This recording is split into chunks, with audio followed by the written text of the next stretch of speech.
नमस्कार विद्यार्थी मित्रांनो.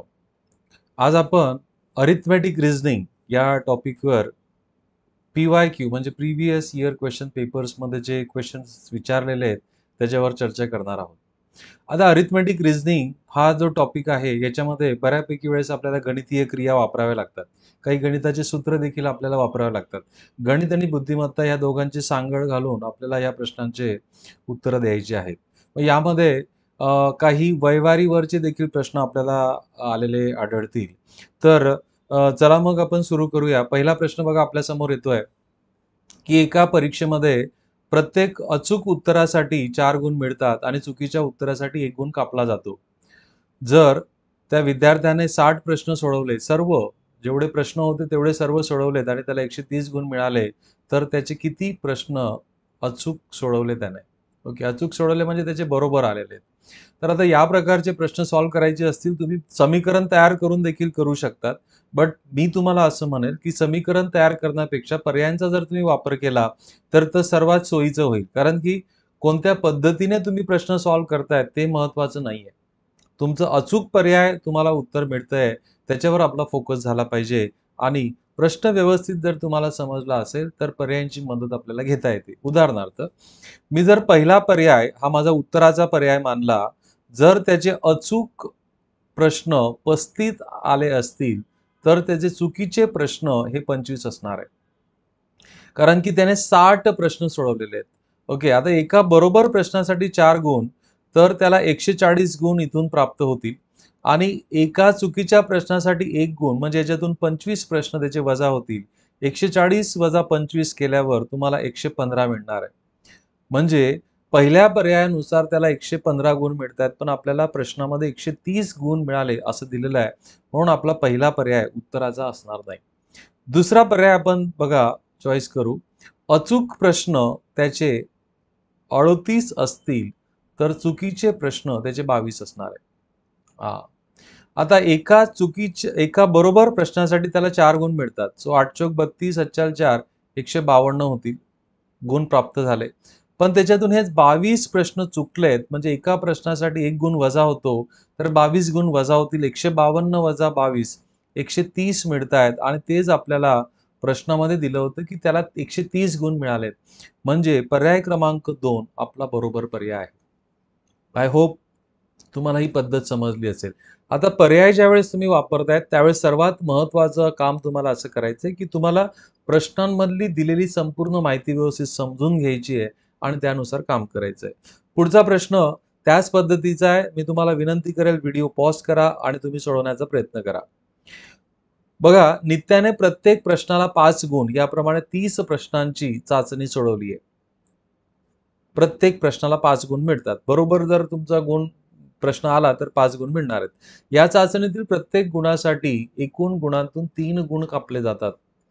नित्याला 110 गुण मिळाले, तर किती प्रश्न सोडवताना चुका झाल्यात? लक्षात घ्या. किती चुका झाल्यात ते आपल्याला विचारलंय. मग आपण पहिला पर्याय जर आपण विचारात घेतला, की तिच्या 6 चुका झाल्यात, असं आपण पहिल्या पर्यायानुसार घेतलं, तर मग तिचे बरोबर आलेले प्रश्न किती असणार आहे? बरोबर आलेले प्रश्न 24 असतील. कारण तिने 30 प्रश्नांची चाचणी दिली आहे. मग एका प्रश्नासाठी 5 गुण प्राप्त होत आहेत. मग 24 प्रश्नांचे 120 गुण आणि एका चुकीच्या उत्तरासाठी 3 गुण कमी होत आहेत. म्हणजे 6 × 18 गुण कमी होतील. 120 मधून जर 18 गेले, तर 102 मार्क नित्याला या पर्याय क्रमांक 1 प्रमाणे पडतायत. पण आपल्याला उत्तरामध्ये प्रश्नामध्ये 110 गुण तिला मिळालेत असं दिलंय. म्हणजे आपलं उत्तर पर्याय क्रमांक 1 येणार नाही. पर्याय क्रमांक 2 आपण वापरू. समजा तिने चुका 5 केल्या, म्हणजे तिचे बरोबर प्रश्नांची संख्या असणार आहे 25. मग एका बरोबर प्रश्नासाठी तिला 5 गुण मिळतायत. तो 25 5 125 आणि एका चुकीच्या गुणासाठी 3 गुण कमी होतात. म्हणजे 5 त्रिक 15 गुण कमी होतील. 125 मधून 15 गेल्यानंतर 110 तिला मिळतायत आणि आपल्या प्रश्नामध्ये तीच माहिती दिलेली होती. म्हणून तुमचं उत्तर पर्याय क्रमांक 2 येणार आहे. लक्षात घ्या विद्यार्थी मित्रांनो, या पद्धतीने जर तुम्ही केलं, तर समीकरण तयार न करता तुम्हाला उत्तर मिळू शकतं. कारण स्पर्धा परीक्षेमध्ये ज्यावेळेस तुम्हाला MCQ बहुपर्यायी परीक्षा तुम्ही जेव्हा देतायत, त्यावेळेस त्या पद्धतीला महत्त्व नाहीये, अचूक पर्यायाला महत्त्व आहे. पुढचा प्रश्न बघा त्याच पद्धतीवरचा आहे, फक्त मार्किंग स्कीम बदलते. चाचणीमधील प्रश्नांची संख्या बदलते आणि मिळणारे गुण बदलत आहेत. स्पर्धात्मक चाचणीसाठी बरोबर उत्तरामागे 3 गुण देण्यात आले आहेत आणि प्रत्येक चुकीच्या उत्तरामागे 1 गुण कमी करण्यात आला आहे. राहुलला 40 प्रश्न असलेल्या चाचणीमध्ये 0 गुण मिळाले. हे लक्षात घ्या, हा महत्वाचा आहे. तर त्याचे किती प्रश्न चुकले? पहिला पर्याय आपण वापरू. जर त्याचे चुकलेले प्रश्न 10 असतील तर त्याचे बरोबर आलेले प्रश्न हे 30 असणार आहे. लक्षात घ्या. मग एका बरोबर प्रश्नाच्या मागे 3 गुण मिळतात म्हणजे इथं 90 गुण मिळाले आणि एका चुकीच्या प्रश्नासाठी 1 गुण कमी होतो तर 10 गुण कमी होतील म्हणजे इथं तिथं गुण मिळतायत 80 मिळतायत. खूप जास्त गुण मिळतायत त्याला. आपल्याला त्याला शेवटचे गुण तुम्हाला 0 पाहिजे आणि म्हणून थोडासा अंदाज बांधा. तुम्हाला चुकलेल्या प्रश्नांची संख्या ही जास्त असायला पाहिजे. दुसरा जर मी पर्याय वापरला बघा, त्याचे चुकलेले जर प्रश्न आपण चुकले समजा त्याचे 30 चुकले असतील तर त्याचे बरोबर आलेल्या प्रश्नांची संख्या ही 10 असणार आहे. पर्याय आपल्याला कशाचा निवडायचा? चुकलेल्या प्रश्नांचा निवडायचा आहे. एका प्रश्नासाठी 3 गुण मिळतायत त्याला म्हणजे 10 प्रश्नांचे 30 गुण भेटतील आणि एका चुकीच्या प्रश्नासाठी 1 गुण कमी होतो तर इथं 30 गुण कमी झाले. 30 वजा 30 0 आपल्याला मिळालंय. आपल्या माहितीप्रमाणे त्याला 0च गुण मिळाले होते म्हणजे तुमचं उत्तर पर्याय क्रमांक 2 अतिशय बरोबर आहे. पुढचा प्रश्न बघा, हा वेगळा आहे थोडासा. प्रारंभिक 200 संख्यांचे 1, 2, 3 ते 200 एकदा लेखन करण्यासाठी संगणकावरील संख्यांची बटणे किती वेळेस दाबावे लागतील? आता बघा 1 ते 200 पर्यंत तुम्हाला संख्या त्या ठिकाणी संगणकाच्या मदतीने तुम्हाला त्यांची बटणं दाबायचे. तर त्याच्यामध्ये 1 अंकी संख्या येतील, 2 अंकी संख्या येतील आणि काही 3 अंकी संख्या येतील. सर्व 1 अंकी संख्यांचा समावेश याच्यामध्ये होईल. सर्व 2 अंकी संख्यांचा समावेश होईल आणि काही 3 अंकी संख्यांचा समावेश होईल. आता बघा 1 अंकी संख्या किती? एकूण 1 अंकी संख्या 9 आहे, हे तुम्हाला माहिती आहे. ओके, एकूण 1 अंकी संख्या 9 आहेत. आणि किती अंक किती लागतील आपल्याला? प्रत्येक 1 अंकी संख्या तयार करण्यासाठी एकच बटन दाबावं लागेल, तर 9 अंक इथे लागतील. आता एकूण 2 अंकी संख्या किती? आता गणिताचा हा भाग आहे बघा. एकूण 2 अंकी संख्या 90 आहेत आणि 2 अंकी संख्या तयार करण्यासाठी संगणकावरील 2 बटणं दाबावे लागतील, तर 90 संख्या तयार करण्यासाठी 180 बटणं दाबावे लागतील. आता 3 अंकी संख्यांचा विचार जर आपण केला, तर 3 अंकी संख्या कोणत्या कोणत्या कुठपर्यंत येणार आहेत बघा. आता 1 अंकी संख्या कुठून येतील? 1 ते 9 पर्यंत. नंतर 2 अंकी संख्या 10 ते 99 पर्यंत. आता 3 अंकी संख्या तुमच्या येणार आहेत 100 ते 200 पर्यंत. आता 100 ते 200 पर्यंत फक्त 100 संख्या नाहीये, तिथं चूक करू नका. त्या 101 संख्या आहेत एकूण. हा, 101 ते 200 या 100 आहेत. पण 100 पण त्याच्यात ऍड होते म्हणजे 101 संख्या आणि एका 3 अंकी संख्येला 3 बटणं दाबावे लागतील. म्हणजे 101 संख्यांना 303 बटणं दाबावे लागतील. यांची सर्वांची जर तुम्ही बेरीज केली विद्यार्थी मित्रांनो, तर 492 तुम्हाला बटणं दाबावे लागणार आहे. तो तुमचा पर्याय क्रमांक 2 आहे. गणिताची या ठिकाणी आपल्याला कन्सेप्च्युअल पार्ट आपल्याला माहिती पाहिजे. पुढचा प्रश्न बघा, धावण्याच्या शर्यतीमध्ये 9 खेळाडू मैदानात उभे आहेत. प्रत्येक खेळाडूने इतर सर्वांशी फक्त एकदा हस्तांदोलन करावयाचे आहे. एकूण किती हस्तांदोलनं होतील? आता बघा, हस्तांदोलने एकूण किती हस्तांदोलने होतील किंवा सामने किती होतील किंवा बिंदू जोडून किती रेषा तयार होतील, या सर्व प्रकारच्या प्रश्नांमध्ये कंसामध्ये n-1 भागिले 2 या सूत्राचा वापर केला जातो. मग n ची किंमत हस्तांदोलनांच्या वेळेस पोहोचेल तुम्ही सदस्य किती आहेत ते, सामन्यांच्या वेळेस खेळाडू किंवा गट किती आहेत आणि रेषांच्या वेळेस किती बिंदूंचा वापर केलेला आहे. आता या ठिकाणी बघा 9 खेळाडू आहेत म्हणजे n ची किंमत किती झाली तुमची? 9 झाली. तर एकूण हस्तांदोलन होतील 9 गुणिला 9ची मागची संख्या n-1. n गुणिला n-1 म्हणजे n गुणिला त्याच्या मागची संख्या भागिला 2. 9-8 72 भागिला 2 36 हस्तांदोलन होतील, जो तुमचा पर्याय क्रमांक 4 आहे. तर हे सूत्र व्यवस्थित लिहून घ्या विद्यार्थी मित्रांनो. ज्या वेळेस तुम्हाला हस्तांदोलनांची संख्या काढायची असेल, सामन्यांची संख्या काढायची असेल किंवा 2 बिंदू जोडून किती रेषा तयार होतील, त्यावेळेस तुम्हाला या सूत्राचा वापर करायचा आहे. टेनिसच्या एका स्पर्धेमध्ये काही खेळाडूंनी भाग घेतला. प्रत्येकाने दुसऱ्याशी एकदा सामना खेळला तेव्हा एकूण 36 सामने झाले. तर खेळाडूंनी त्या स्पर्धेमध्ये भाग घेतला. आत्ताच आपण हस्तांदोलनासाठी जो सूत्र वापरलं जातं तेच सूत्र तुम्ही सामन्यांसाठी वापरत आहे. 36 सामने खेळले गेलेत म्हणजे इथं नक्की 9 खेळाडूंनी भाग घेतला पाहिजे.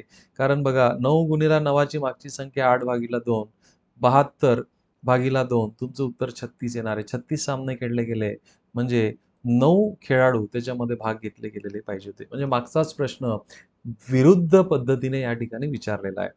पुढचा प्रश्न बघा, निसर्ग निरीक्षणासाठी गेलेल्या 3 मैत्रिणींनी त्यांच्याकडची केळी सारखी वाटून घेतली. जेव्हा त्यांच्याकडे प्रत्येकी 4 केळी खाल्ली, ओके, प्रत्येकी 4 केळी खाल्ली, तेव्हा त्यांच्याकडे एकूण मिळून सर्व केळींच्या 1/3 केळी शिल्लक होती. तर सुरुवातीला त्यांच्याकडे एकूण केळींची संख्या दर्शवणारा पर्याय निवडा, असं आपल्याला विचारलंय. आता बघा 3 मैत्रिणी गेल्यात, प्रत्येकाने 4 केळी खाल्ली, तर 12 केळी जर खाल्ली यांनी, तर इथं उरतात तुमचे बघा 9. ओके. आता 9 एवढे उरलेले आहेत. आता आपल्याला काय म्हटलंय बघा ह्या उरलेल्या केळींच्या बाबतीमध्ये, ह्या उरलेल्या केळींची संख्या एकूण केळींच्या 1/3 आहे. 21 जर आपण एकूण केळींची संख्या घेतली, 21च्या 1/3 7 होतात.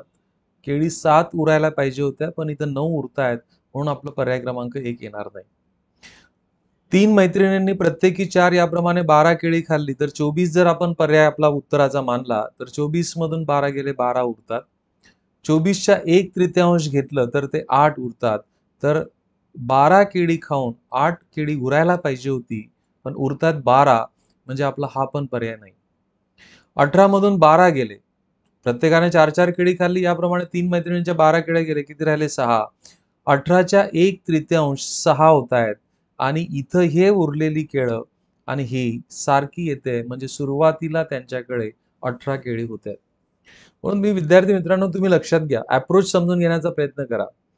नाहीतर तुम्ही हे प्रश्न जर समीकरणाच्या मदतीने सॉल्व्ह करायला गेले, तुमचं उत्तर मिळेल, पण त्याला वेळ लागलेला असेल. आपण उत्तर बरोबर येत आहे आणि त्याला किती वेळ लागतोय याचा पण आपण विचार केला पाहिजे. पुढचा प्रश्न बघा, 7 सारख्या आकाराच्या सफरचंदांचे 12 मुलात समान वाटप करायचे आहे. एकही सफरचंदाचे 4पेक्षा जास्त तुकडे करायचे नाही आहेत. कमीत कमी तुकडे करून समान वाटप करण्याची पद्धत पर्यायातून निवडायची आहे. दिलेल्या अटींप्रमाणे असे समान वाटप करणे शक्य नाही, असं त्यांचं म्हणणं आहे. किती सफरचंद आहेत? 7 सफरचंद आहेत आणि 12 मुलांमध्ये वाटायचे आहेत. ओके. जास्तीत जास्त किती तुकडे करू शकतो आपण? 4 तुकडे आपण करू शकतो. तर दिलेल्या अटींप्रमाणे असे समान वाटप करणं शक्य नाही. होल्ड करा, याच्यावर नंतर विचार करू आपण. प्रत्येक सफरचंदांचे 4 तुकडे करून ते सारखे वाटायचे व 4 शिल्लक ठेवायचे. आता बघा, प्रत्येक सफरचंदाचे जर 4 तुकडे केले तर 7 चौक 28 तुकडे होतील. 28 तुकडे जर आपण 12 मुलांमध्ये समान वाटले, म्हणजे 24 प्रत्येकाला 2 याप्रमाणे जर वाटले तर 24 तुकडे वाटले जातील आणि 4 तुकडे शिल्लक राहतील. ओके. तर ही पद्धत योग्य वाटते. पुढचा पण पर्याय आपण वाचू. 4 सफरचंदांचे प्रत्येकी 4 तुकडे आणि 3 सफरचंदांचे 3 तुकडे. म्हणजे इथं बघा, इथं तुकड्यांची संख्या किती होते? 28 होते. पुन्हा आपल्याला असं भान ठेवायचं आहे की तुकड्यांची संख्या कमीत कमी झाली पाहिजे. प्रत्येक 4 सफरचंदांचे 4 तुकडे, म्हणजे बघा 4 सफरचंदांचे 4 तुकडे केले तर 4 चौक 16 तुकडे होतील. मग उरले 3 सफरचंदांचे 3 तुकडे, तर किती होतील? 9 होतील. तर हे 25 तुकडे झाले. ओके. प्रत्येकी 3 तुकडे जर दिले तर 12 मुलांमध्ये 12-36 तुकडे पाहिजेत. इथं 25 आहेत, म्हणजे हे तर या ठिकाणी सारखी वाटप होणारच नाही. 4 सफरचंदांचे प्रत्येकी 3, सो 4 सफरचंदांचे प्रत्येकी 3 म्हणजे 4-12 आणि 3 सफरचंदांचे 4 म्हणजे 3 गुणिले 4 पुन्हा किती झाले? 12, म्हणजे 12 आणि 12 किती? 24 तुकडे झाले आणि हे 24 तुकडे 12 विद्यार्थ्यांमध्ये प्रत्येकी 2 तुकडे याप्रमाणे वाटले जातील. येस. आता बघा, पर्याय क्रमांक 2 पण आणि पर्याय क्रमांक 4 पण आपल्याला योग्य पद्धत देतोय, पण आपल्याला कमीत कमी तुकडे पाहिजेत. इथं 28 तुकडे होत आहेत, इथं 24 तुकडे होत आहेत, तर तुम्हाला पर्याय क्रमांक 4 निवडावा लागेल, कारण आपल्याला कमीत कमी तुकडे करून समान वाटप करायचे. तर तुमचं उत्तर पर्याय क्रमांक 4 असेल. पुढचा प्रश्न बघा, STI मेन्सला विचारला गेलेला हा प्रश्न आहे. विनाकडे रंगीत गोट्यांचा संग्रह आहे. ती म्हणते, मी जर 2 असमान संख्यात गोट्यांची विभागणी केली. आता समजा तिच्याकडे ह्या पिशवीमध्ये A आणि B अशा 2 प्रकारच्या गोट्या असमान आहेत, असमान संख्यांमध्ये आहेत. तर ती काय म्हणते की मी दोन असमान संख्यात गोट्यांची विभागणी केली तर त्यांच्यातील फरक 56 पट, त्यांच्यातील फरकाची 56 पट म्हणजे या दोघांच्या ए वजा बी यांच्या फरकातील 56 पट संख्यांच्या वर्गातील फरका एवढी आहे. ओके, म्हणजे यांना असं म्हणायचंय बघा, या दोघं गोट्यांच्या फरकातील 56 पट ही दोघं संख्यांच्या वर्गांच्या फरका एवढी आहे. म्हणजे आपल्याला असं समीकरण मिळालं. विद्यार्थी मित्रांनो, ए स्क्वेअर मायनस बी स्क्वेअर याची जर तुम्हाला माहिती असेल, गणितामध्ये आपण घेतलेलं आहे, तर याला आपण असं लिहू शकतो ए अधिक बी आणि दुसऱ्या कंसामध्ये ए वजा बी. आता हा कंस इथं गुणाकारात आहे आणि हा ए वजा बी हा पण कंस गुणाकारात आहे. दोघे बाजूने कॅन्सल होऊन जाईल. तर ए अधिक बी आपल्याला मिळालंय 56 आणि ए अधिक बी म्हणजेच या पिशवीमध्ये असलेल्या एकूण गोट्यांचा संग्रह. आपल्याला तेच विचारलंय, विनाकडे किती गोट्या होत्या? तर विनाकडे 56 गोट्या होतात. बघा, गणिताचा ह्या सूत्राचा अल्जेब्रिक एक्सपान्शनचा या ठिकाणी वापर केलेला आहे. आणि म्हणून मी तुम्हाला पहिल्यांदाच बोललो की गणित आणि बुद्धिमत्ता दोघांची जोड या पर्टिक्युलर टॉपिकमध्ये आहे. पुढचा प्रश्न बघा, एक व्यक्ती टॅक्सीने 10 किलोमीटर अंतर कापण्यासाठी 160 रुपये देतो, ज्यामध्ये प्रारंभिक काही निश्चित दर समाविष्ट आहे. एक इतर व्यक्ती 16 किलोमीटर अंतर कापण्यासाठी 276 रुपये देतो. त्यासाठी टॅक्सी चालक प्रारंभी काही निश्चित दराच्या दुप्पट दर आकारतो. हा महत्वाचा पार्ट आहे. तर टॅक्सीचे प्रति किलोमीटर दर किती असं आपल्याला विचारलंय. आता यामध्ये सर्वात महत्वाचा पार्ट असा आहे की आपल्याला पर्यायांचाच वापर करायचा आहे. म्हणजे मी पहिला पर्याय जर तुमचा घेतला, टॅक्सीचा प्रति किलोमीटर दर मी 10 रुपये जर घेतला, तर मला सांगा 10 किलोमीटरसाठी मला 10 गुणिला 10 100 रुपये द्यावे लागतात. ओके, परंतु 100 रुपये द्यावे लागतील, परंतु त्या व्यक्तीने 160 रुपये दिलेले आहेत. ऍक्च्युअल किती भाडं दिलंय? भाडं किती दिलंय? 160 रुपये दिलेत. म्हणजे त्याला जो प्रारंभिक दर होता तो 60 रुपये भरावा लागला. प्रारंभिक दर, प्रारंभिक निश्चित दर 60 रुपये भरावा लागला. आता दुसऱ्या व्यक्तीने 16 किलोमीटर अंतर जर 10 रुपये प्रति किलोमीटर प्रमाणे कापलं तर त्याला 160 रुपये द्यावे लागले असते. पण त्याने भाडं किती दिलंय? 276 रुपये. म्हणजे त्याने प्रारंभिक दर त्याचा किती आहे? प्रारंभिक दर 16 किलोमीटर अंतर कापणाऱ्या व्यक्तीचा किती येणार आहे बघा. जर तुम्ही वजाबाकी केली तर 6, 1 आणि 1 116 येणार आहे. आणि जो व्यक्ती 16 किलोमीटर अंतर कापतोय त्याचा प्रारंभिक दर हा पहिल्या व्यक्तीच्या दुप्पट असायला पाहिजे. दुप्पट आकारतो असं आपल्याला दिलंय. तर 60च्या दुप्पट 116 होत नाही. म्हणून माझं उत्तर पर्याय क्रमांक 1 येणार नाही. हा गेला. ओके, आपण आता याच पद्धतीने पर्याय क्रमांक 2 चा वापर करू. याच्यासाठी मी इंक दुसरी वापरतो. ओके, आता 13 किलोमीटर प्रमाणे जर प्रवास केला बघा, 10 किलोमीटरचा तुम्ही माझ्यासोबत करत राहा. 10 किलोमीटरचा 13 रुपये किलोमीटर प्रमाणे 130 रुपये द्यावे लागतील. परंतु भाडं किती दिलं गेलंय? भाडे किती दिले गेले? भाडे दिले गेले आहेत 160 रुपये. म्हणजे प्रारंभिक दर किती लागला? प्रारंभिक दर हा तुमचा लागला 30 रुपये लागलाय. नंतर 16 किलोमीटर हे अंतर जर आपण 13 रुपये प्रति किलोमीटर प्रमाणे घेतलं तर 13 78 7 13 1 13 आणि 7 208 रुपये लागतील. पण भाडं किती देण्यात आलंय? भाडं 276 रुपये देण्यात आलंय. तर प्रारंभिक दर त्याला किती लागलाय बघा. प्रारंभिक दर किती लागलाय? वजाबाकी जर तुम्ही केली तर तुम्हाला इथं 68 मिळणार आहे. तर 30च्या दुप्पट 68 होत नाही. तर तुमचा पर्याय क्रमांक 2 पण येत नाही. आता मी पुन्हा इंक दुसरी वापरतो. तिसरा पर्याय आपण वापरू. 10 किलोमीटर हा प्रवास मी 11 रुपये प्रति किलोमीटर प्रमाणे केलं तर 110 रुपये लागणार आहे. पण भाडं तुम्हाला देण्यात आलं होतं 160 रुपये. तर प्रारंभिक दर तुम्हाला लागला 50 रुपये. आता 16 किलोमीटर अंतर जो व्यक्ती चाललाय त्याला 11 किलोमीटर प्रमाणे 16 गुणिला 11 जर केलं तर 176 होतात. पण भाडं द्यावं लागलंय तुम्हाला 276 रुपये. म्हणजे प्रारंभिक दर दुसऱ्या व्यक्तीने दिला 100 रुपये. 276 वजा 176. आणि बघा दुसऱ्या व्यक्तीचा प्रारंभिक दर पहिल्या व्यक्तीच्या दुप्पट आहे आणि तेच आपल्याला इथं दिलं आहे. म्हणजे तुमचं उत्तर पर्याय क्रमांक 3 यायला पाहिजे. खूप सुंदर प्रश्न विद्यार्थी मित्रांनो. तिघं पर्याय कशा पद्धतीने मी वापरले याच्यावर तुम्ही फोकस करा. पुढचा प्रश्न आहे बघा. जेव्हा मालक काही इच्छा व्यक्त करतो तेव्हा त्याच्या जादूचा आयताकृती कपडाचा तुकडा लांबीतून 1/2 आटतो म्हणजे निम्मे होतो आणि रुंदीतून 1/3 आटतो. 3 इच्छा पूर्ण केल्यानंतर त्याचे क्षेत्रफळ 4 वर्ग सेंटीमीटर झाले तर त्याची मूळ रुंदी 9 सेंटीमीटर असेल. तर मूळ लांबी सेंटीमीटरमध्ये आपल्याला लक्षात ठेवायची आहे. आता बघा 3 इच्छा त्याने व्यक्त केली. आता आयताचं क्षेत्रफळ आपण कसं काढतो बघा. आयताचे क्षेत्रफळ काढण्याचं सूत्र आपल्याला माहिती आहे. ओके. आयताचं क्षेत्रफळ आपण काढतो लांबी गुणिला रुंदी. लांबी गुणिला रुंदी. ओके. आता त्याची पहिली इच्छा, दुसरी इच्छा आणि तिसरी इच्छा. ओके. तिसऱ्या इच्छेनंतर त्याचं क्षेत्रफळ किती आहे? 4 सेंटीमीटर आहे. ओके. आणि त्याची मूळ जी रुंदी होती ती किती होती? 9 होती. आता बघा पहिल्या इच्छेनंतर ही रुंदी 1/3 आटते म्हणजे ती 3 होईल. नंतर 1/3 झाली मग पुन्हा 3च्या 1/3 म्हणजे किती आला? 1. पुन्हा तिसऱ्या इच्छेला ती 1/3 होईल म्हणजे इथं 1/3 व्हायला पाहिजे. मला सांगा आता 1/3 ला कोणत्या संख्येने गुणलं म्हणजे 4 येणार आहे? तर याला 12 ने गुणलं तरच 4 येणार आहे. 3 1 3 3 चौक 12. म्हणजे तिसऱ्या इच्छेनंतर त्याची लांबी ही 12 होती. म्हणजे 1च्या अगोदर ती लांबी 24 असायला पाहिजे.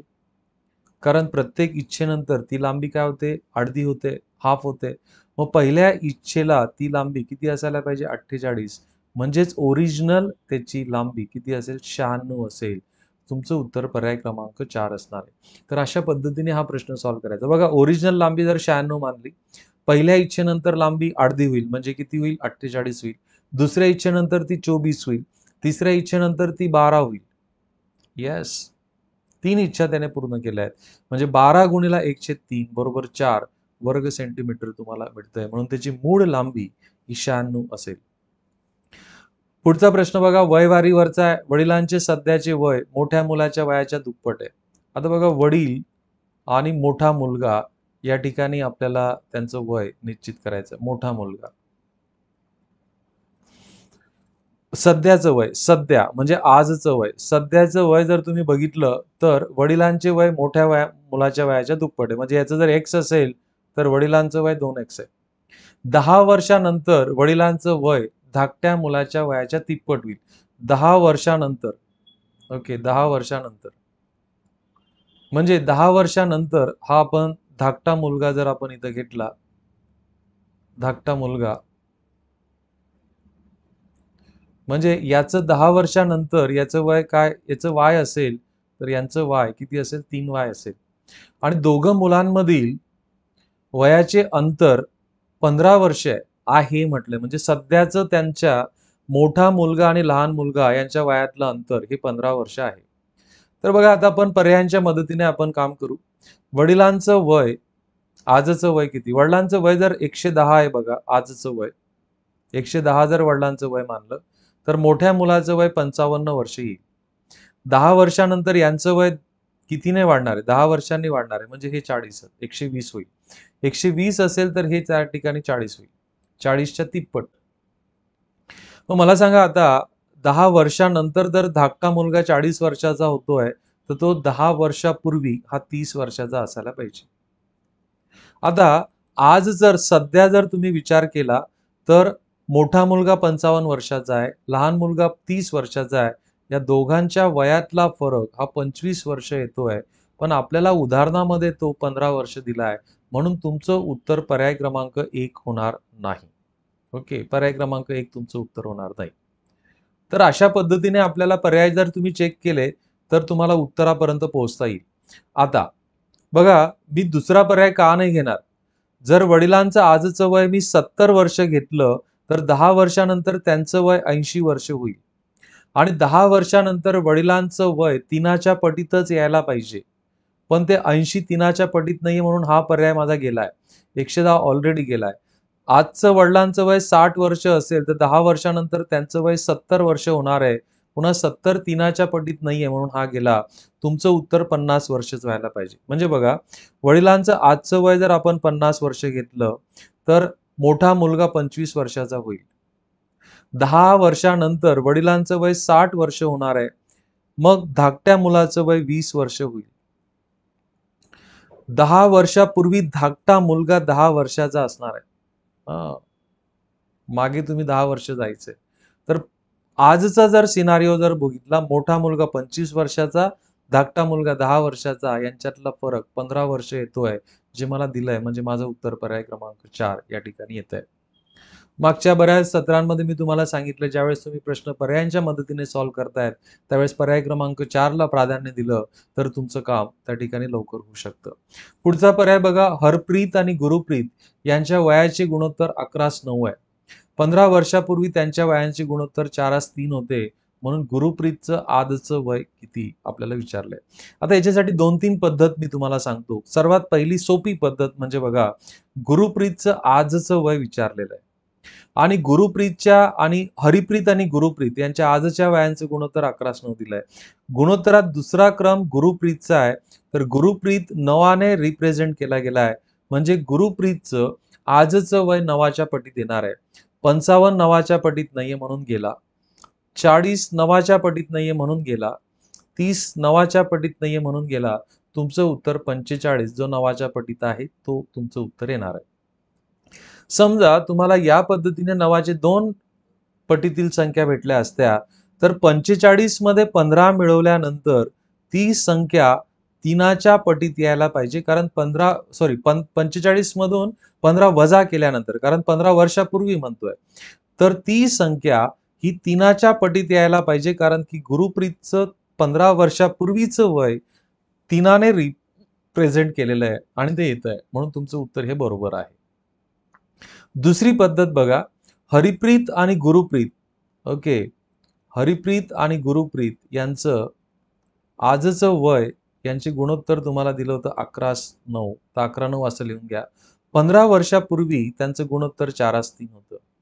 आता ह्या पहिल्या गुणोत्तरामधला जो सामायिक अवयव जो जनरली आपण एक्सने रिप्रेझेंट करतो, तो कसा काढतोय बघा मी. 15 वर्षापूर्वी म्हणजे इथं 15 लिहा. जे पण गुणोत्तर होतं त्या गुणोत्तरातला पॉझिटिव्ह डिफरन्स म्हणजे यांच्यातली वजाबाकी, 4 आणि 3 यांची वजाबाकी 1 होते, भागिला या दोघं गुणोत्तरांच्या तिरकस गुणाकाराचा वजाबाकी, पुन्हा ती वजाबाकी धनच घ्यायची आहे. 11 गुणिला 3 किती होतात? 33. 9 चोक 36 वजा 11 त्रिक 33. आता बघा आपल्याला काय भेटलं? 15 भागिला 3. 15 भागिला 3 म्हणजे काय भेटलं? 5. x ची व्हॅल्यू 5 आली. तर ह्या 11ला 5ने गुणून टाका, तुम्हाला हरिप्रीतचं वय मिळेल, आजचं वय मिळेल. आणि गुरुप्रीतच्या वयासाठी 9ला 5ने गुणून टाका. 9 5 45 तुमचं उत्तर त्या ठिकाणी तयार झालंय. तर ही शॉर्टकट पद्धत याच्यासाठी आहे, तर ही पद्धत समजून घ्या. पुढच्या प्रश्नांसाठी तुम्ही हे अप्लाय करू शकतात, पण बऱ्यापैकी वेळेस तुम्हाला त्या पद्धतीचा वापर खूप रेअरली करावा लागेल. आता या प्रश्नाचं उत्तर तुम्ही लगेच देणार आहे बघा.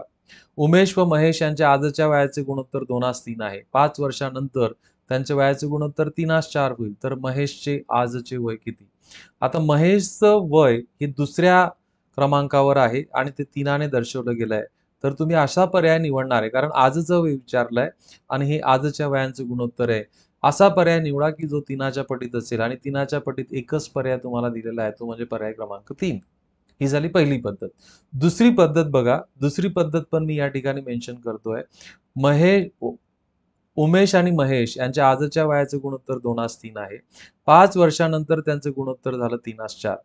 आता या गुणोत्तरामधला एक्सचा पार्ट आपल्याला शोधायचा आहे. 5 वर्षानंतर जे गुणोत्तर झालंय त्यांच्यातला धनफरक म्हणजे 3 आणि 4चा धनफरक 1 भागिला या गुणोत्तराच्या तिरकस गुणोत्तरांचा फरक म्हणजे 4 दुने 8, 3 त्रिक 9 म्हणजे 9 वजा 8 म्हणजे काय भेटलं बघा. 5 भागिला 1 म्हणजे काय झालं? 5. गुणोत्तराच्या दोघं पदांना 5ने गुणून टाका. उमेशचं आजचं वय 5 दुने 10 आणि महेशचं आजचं वय 3 5 15.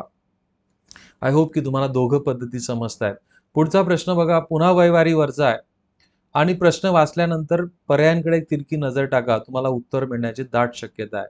मुलाचे वय वडिलांच्या वयाच्या 1/3 आहे. ओके. म्हणजे बघा, मुलाचे वय मुलाचे वय आणि वडिलांचं वय, म्हणजे मुलाचं वय जर x असेल तर वडिलांचं वय 3x आहे. म्हणजे वडिलांचं जे पण वय तुम्ही शोधताय ते 3च्या पटीत असलं पाहिजे. 12 वर्षानंतर मुलाचे वय वडिलांच्या वयाच्या निम्मे होते, तर दोघांची आजची वय आपल्याला विचारली आहेत. आता बघा, 20 आणि 40, 20च्या तिप्पट 40 कधीच होत नाही, म्हणून माझं उत्तर पर्याय क्रमांक 2 येणार नाही. 17च्या तिप्पट 44 कधीच होत नाही, मला उत्तर येणार नाही. म्हणजे आता पहिला पर्याय जर मी घेतलं तर मुलाचं आजचं वय 12 वर्ष आणि वडिलांचं वय 36 वर्ष. 12 वर्षानंतर दोघांचं वय 12 ने वाढेल. 12 वर्षानंतर यांचं वय किती होईल? 24 होईल आणि याचं वय किती होईल? वडिलांचं वय 48 होईल. म्हणजे आता बघा, इथं आपल्याला काय दिसतंय की मुलाचं वय वडिलांच्या वयाच्या निम्मे आहे आणि तीच सिच्युएशन आपल्याला इथं दिलेली आहे. म्हणजे उत्तर तुमचं पर्याय क्रमांक 1 होईल. आता 8 आणि 24 घेऊन आपलं उत्तर आलं असतं का? समजा मुलाचं वय आपण 8 घेतलं आणि वडिलांचं वय 24 घेतलं. 12 वर्षानंतर याचं वय 20 वर्ष होईल आणि यांचं वर्ष 36 वर्ष होईल. तर 36च्या निम्मे 20 येत नाही, म्हणून तुमचं उत्तर पर्याय क्रमांक 3 येणार नाही. ओके. सो वयवारीचे प्रश्न सॉल्व्ह करताना पर्यायांची मदत घ्या. व्हिडिओ पॉज करा आणि या प्रश्नाचं उत्तर देण्याचा प्रयत्न करा. मुलगा व वडील यांच्या आजच्या वयांची बेरीज 50 आहे आणि त्यांची आजचीच वय आपल्याला शोधायला लावली. असे पर्याय इलिमिनेट करा ज्यांची बेरीज 50 होत नाही. 20 आणि 48 यांची बेरीज 50 होत नाही गेला. 22 आणि 50 यांची बेरीज 50 होत नाही. या दोघांची बेरीज 50 होते. पुन्हा 45 आणि 15 यांची बेरीज 50 होत नाही गेला. हा पण पर्याय गेला. तर एकच पर्याय तुमचा उरलाय. पुढे आपण काहीच वाचलं नाही विद्यार्थी मित्रांनो, तरी तुम्हाला उत्तर मिळालेलं आहे. ओके. म्हणजे मुलाचं जर आजचं वय, इथं मुलगा आहे बघा, मुलगा आहे. मुलाचं आजचं वय 10 वर्ष आणि वडिलांचं वय आजचं वय 40 वर्ष जर आपण घेतलं, तर काय म्हणतोय 5 वर्षानंतर. 5 वर्षानंतर दोघांची वय 5-5 ने वाढतील. वडिलांचे वय मुलाच्या वयाच्या तिप्पट होतंय ना तिप्पट. 15च्या तिप्पट 45, म्हणजे तुमचं उत्तर पर्याय क्रमांक 1 आहे. आभा आणि तिची आई यांच्या वयाचे गुणोत्तर 2:5 आहे. आभाच्या जन्माच्या वेळी तिच्या आईचे वय 27 वर्ष होते. आभाच्या जन्माच्या वेळी आभाचं वय 0 असेल. त्यावेळेस आईचं वय 27 वर्ष होतं. तर आभा व तिची आई यांची आजची वय शोधा. आता बघा, असे पर्यायांना आपण चॉईस देणार आहेत की ज्यांचं संक्षिप्त रूप 2:5 येत आहे. 20 आणि 50 संक्षिप्त रूप 2:5 आहे. 18 आणि 45ला 9ने भाग दिलं तर 2:5 भेटेल. 15 आणि 75 यांचं संक्षिप्त रूप 2:5 येत नाही. 25 आणि 50 यांचं पण गुणोत्तर 2:5 येत नाही. 25 एक 25, 25 दुने 50 असं मिळेल. म्हणजे याचं संक्षिप्त रूप तुम्हाला 1:5 भेटतं.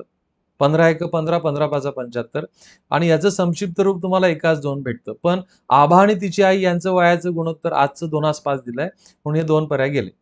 आता आभाचं आजचं वय जर आपण 20 वर्ष मानलं आणि आईचं वय 50 वर्ष आहे असं आपण पहिला पर्याय क्रमांक उत्तराचा घेतला, तर जन्माच्या वेळी काय होईल बघा. जन्माच्या वेळी म्हणजे याला 20 वर्ष मागे जावं लागेल. 20 वर्ष मागे गेलं तर इथं 0 वर्ष येईल. म्हणजे दोघांचं वय 20 ने कमी करावं लागेल.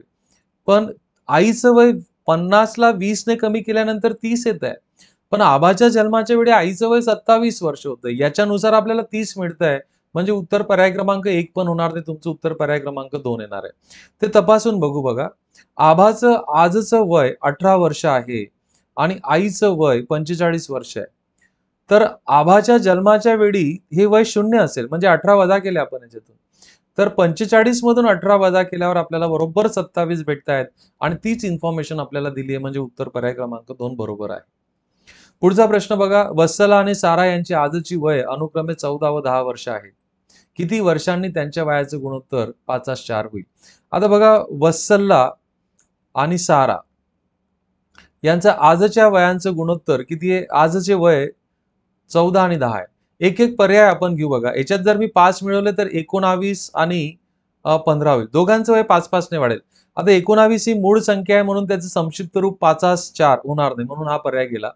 दुसरा पर्याय जर मी वापरला, 14 मध्ये 6 मिळवले तर 20 होतात आणि 10 मध्ये मी 6 मिळवले तर किती होतात? 16. मी याला जर 4ने भाग दिला तर 4 पंचे 20 आणि 4 चोक 16, मला उत्तर मिळतंय. म्हणजे 6 वर्षानंतर त्यांच्या वयाचे गुणोत्तर 5:4 होईल. तर पुन्हा पर्यायांची मदत घ्या, प्रश्न समजून घ्या. पुढचं बघा, रेहाना आणि तिची आई यांच्या आजच्या वयांचे गुणोत्तर 2:7 आहे. मला पूर्ण खात्री तुम्हाला उत्तर मिळालं विद्यार्थी मित्रांनो. 2 वर्षानंतर त्यांच्या वयाचे गुणोत्तर 1:3 होईल, तर रेहानाचे आजचे वय किती? आता रेहानाचं आजचं वय 2च्या पटीत असायला पाहिजे, कारण रेहाना क्रमामध्ये पहिली आहे. म्हणून उत्तर पर्याय क्रमांक 2 आणि 3 येणार नाही, कारण ह्या विषम संख्या आहेत. मला 2च्या पटीमध्ये असलेली संख्या पाहिजे. आता बघा, जर रेहानाचं आजचं वय तर हा प्रश्न थोडासा आपल्याला याच्यामध्ये काम करावं लागेल. रेहानाचं आजचं वय 14 वर्ष, म्हणजे यांचं गुणोत्तर 2:7 आहे. म्हणजे बघा 2ला मी 7 ने गुणलंय, तर आईचं वय 7 49 होईल. 2 वर्षांनी काय होईल? हिचं वर्ष 16 वर्ष होईल आणि आईचं वय 51 वर्ष होईल. आता यांचं संक्षिप्त रूप 1:3 येतंय का? यांचं संक्षिप्त रूप 1:3 येत नाहीये, म्हणजे रेहानाचं आजचं वय 14 वर्ष नसेलच, ते 8 वर्ष असेल. तर बघा आता, रेहानाचं 8 वर्ष वय येतंय का बघा, रेहाना आणि आई. रेहानाचं वय जर आपण 8 वर्ष घेतलं, गुणोत्तर आपल्याला 2:7 दिलाय, तर ह्या 2ला आपण 4 ने गुणलंय, तर ह्या 7ला आपण 4 ने गुणू, 7 चोक 28. आईचं वय 2 वर्षांनी काय होईल? रेहानाचं वय 8 + 2 10 होईल आणि आईचं वय 28 + 2 30 होईल आणि यांचं जर संक्षिप्त रूप घेतलं तर ते बरोबर 1:3 मिळतंय. म्हणजे आपलं उत्तर पर्याय क्रमांक 4 एकदम बरोबर आहे. येस विद्यार्थी मित्रांनो. पुढचा प्रश्न बघा, आज बी कडे ए च्या 1/3 रक्कम आहे. ओके. सी कडे बी च्या 4/5 रक्कम आहे आणि डी कडे सी च्या 1/7 रक्कम आहे. ओके. जर डी कडे 2 लाख रुपये असतील, तर ए कडे किती रुपये असतील? आता बघा, ए, बी, सी आणि डी यांच्यामध्ये आपल्याला तुलना दिलेली आहे. आता ती तुलना करत असताना आपण पहिल्यांदा इथं अझ्युम करू, डी कडे कोणाच्या? सी च्या 1/7 रक्कम आहे. ओके. आणि सी कडे बी च्या 4/5 रक्कम आहे. आता अपूर्णांकामध्ये दिलेले असल्यामुळे याचा छेद किती बघा, 3 आहे, याचा 4 आहे, सॉरी याचा 5 आहे आणि याचा 7 आहे. म्हणून आपण काय करू, या सर्वांचा लसावी घेऊन टाकू. लसावी यांचा येणार आहे 3, 5, 7 ह्या मूळ संख्या आहेत, म्हणजे यांचा लसावी येणार आहे तुमचा 105. 5 त्रिक 15 आणि 15 7 5 म्हणजे बघा, मी जर असं मानलं की 105 ही जर एकूण रक्कम असेल, तर कसं करता येईल बघा, बी कडे ए च्या 1/3 रक्कम आहे. म्हणजे ए कडे जर एक्स मानलं तर हिच्याकडे 1/3 आहे. ओके. सी कडे बी च्या 4/5 रक्कम आहे. याच्या 4/5 म्हणजे 4x अधिक 15 झाले. याच्या 4/5. नंतर डी कडे सी च्या 1/7 रक्कम आहे, म्हणजे 4x भागिला तुमचे 15 7 5 झाले. 105 हा त्यांचा लसावी आला होता. 105 ने गुणून टाकू सर्वांना आपण, तर x कॅन्सल होऊन जाईल. गुणोत्तर घेतल्यानंतर x कॅन्सल होऊन जाईल. ओके. 105 ने गुणल्यानंतर 105, नंतर इथे 105 ने गुणल्यानंतर 35 मिळणार आहेत. इथे 105 ने गुणा, तुम्हाला 28 मिळतील आणि इथे 105 ने गुणल्यानंतर तुम्हाला 4 मिळतील. आता बघा, हे गुणोत्तराचं सर्वात संक्षिप्त रूप आहे आणि हे 4 भाग म्हणजे 2 लाख रुपये. हा, आणि ए ला किती भाग भेटतात? 105 भेटतात. म्हणजे बघा, या गुणोत्तरामधले 4 भाग म्हणजे 2 लाख रुपये. म्हणजे याचाच अर्थ 1 भाग म्हणजे 50,000 रुपये. आणि ए ला 105 भाग भेटलेत. 105 भाग 50,000 म्हणजेच आपण काय म्हणू, अर्धा लाख. म्हणजे एवढी रक्कम ए ला भेटलेली असेल, एवढे लाख रुपये. ओके. याला संक्षिप्त रूप द्या, 2 ने भागा, तर तुमचं 52.5 लाख असं उत्तर त्या ठिकाणी येणार आहे विद्यार्थी मित्रांनो, जो पर्याय क्रमांक 2 आहे. तर बऱ्यापैकी आपल्याला गुणोत्तराचे कन्सेप्ट याच्यामध्ये वापरायचे आहेत. पुढचा प्रश्न बघा, खूप सुंदर प्रश्न आहे, ज्यामध्ये तुम्हाला कुठेतरी सरासरीचा नियम किंवा सरासरीचे कन्सेप्ट इथं वापरावे लागतील. दिव्या, राजा, बानो आणि मीता यांचे सरासरी वय 5 वर्ष आहे. आता किती व्यक्ती आहेत बघा, दिव्या, राजा, बानो आणि मीता. ओके. सो यांची जर आपण दिव्याचा डी, राजाचा आर, बानोचा बी आणि मीताचा एम यांच्या वयाची बेरीज 20 वर्ष होणार आहे. कारण व्यक्ती 4 आहेत आणि सरासरी किती 5 आहेत, म्हणून आपण त्या 5ला 4ने गुणून टाकलं. आता राजाचे वय किती वर्ष आहे? 2 वर्ष आहे. राजाचे वय 2 वर्ष आहे. बानो 6 वर्षांची आहे. बानो किती वर्षांची दिली आहे? 6 वर्षांची दिली आहे. आणि मीताचे वय 7 वर्ष आहे. मीताचे वय 7 वर्ष आहे. आता बघा याच्यावरून तुम्हाला दिव्याचे वय निघून जाईल. मग दिव्याचं वय सांगा किती होईल? तर 2 अधिक 6 8, 8 आणि 7 15, 15 वजा होऊन जातील तर 20 वजा 15 5. सो दिव्याचं वय तुम्हाला 5 मिळून गेलं. पुढे बघा, दिव्या तिची चुलत बहीण नैना, ओके, नैनाचा भाऊ निशी, तिची दुसरी चुलत बहीण प्रीती, तिचा जुळा भाऊ सौम्या आणि तिचा धाकटा भाऊ गुड्डू यांची सरासरी किती आहे? 10 वर्ष आहे. आता बघा पुढचे जे दिलेत बघा, सरासरीमध्ये दिव्या, तिची चुलत बहीण नैना, ओके, तिची चुलत बहीण नैना, नैनाचा भाऊ निशी, ओके, निशी, तिची दुसरी चुलत बहीण प्रीती, प्रीतीचा पी, तिचा जुळा भाऊ सौम्याचा एस आणि धाकटा भाऊ गुड्डू चा जी यांचे सरासरी वय किती वर्षे? 10 वर्षे. किती व्यक्ती झाल्या बघा, 1 2 3 4 5 6, 10 गुणिला 6 किती झाले? 60. आता याच्यात कोणाकोणाचं वय माहिती आहे आपल्याला? दिव्याचं वय माहिती आहे 5 वर्ष, निशी किती वर्षाचा आहे? 18 वर्षाचा आहे. प्रीती किती वर्षाची आहे? प्रीती 6 वर्षाची आहे. ओके, तर आपल्याला काय विचारलंय? गुड्डू 1 वर्षाचा आहे. बघा, गुड्डू वर्षाचा आहे, 1 वर्षाचा आहे.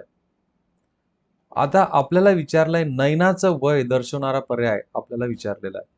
आता सौम्या या ठिकाणी तिचा जुळा भाऊ सौम्या, जुळा भाऊ हा महत्वाचा आहे. ओके, प्रीती तिचा जुळा भाऊ सौम्या. आता सौम्याचं वय तर आपल्याला माहिती नाहीये, पण तो कोणाचा जुळा भाऊ आहे? प्रीतीचा. म्हणजे प्रीतीचं वय आणि सौम्याचं वय सारखं यायला पाहिजे. आणि विद्यार्थी मित्रांनो, इथं नैनाचं वय फक्त आपल्याला माहिती नाहीये. बघा किती महत्वाच्या गोष्टी याच्यामध्ये दिलेल्या आहेत. आता हे जर तुमचं वाचायचं राहून गेलं, गुड्डू वर्षाचा आहे म्हणजे गुड्डू 1 वर्षाचा आहे. पुन्हा जुळा भाऊ याचा जर तुम्हाला कनेक्ट नाही करताना तर प्रश्न सॉल्व्ह नाही होणार. आता काय होईल बघा, ह्या सर्वांची बेरीज म्हणजे 5 अधिक 18 23, 23 आणि 12 35 आणि 1 36. सो n अधिक 36 बरोबर 60. म्हणून आपल्याला असं म्हणता येईल n म्हणजे नैना हिचं वय 60 वजा 36 म्हणजे 24 वर्षाची नैना येणारे, जो तुमचा पर्याय क्रमांक 4 आहे. खूप सुंदर प्रश्न आहे विद्यार्थी मित्रांनो, बराच गुंतागुंतीचा आहे, पण तुम्ही जर व्यवस्थित लक्षपूर्वक केलं तर तुमचं उत्तर मिळेल.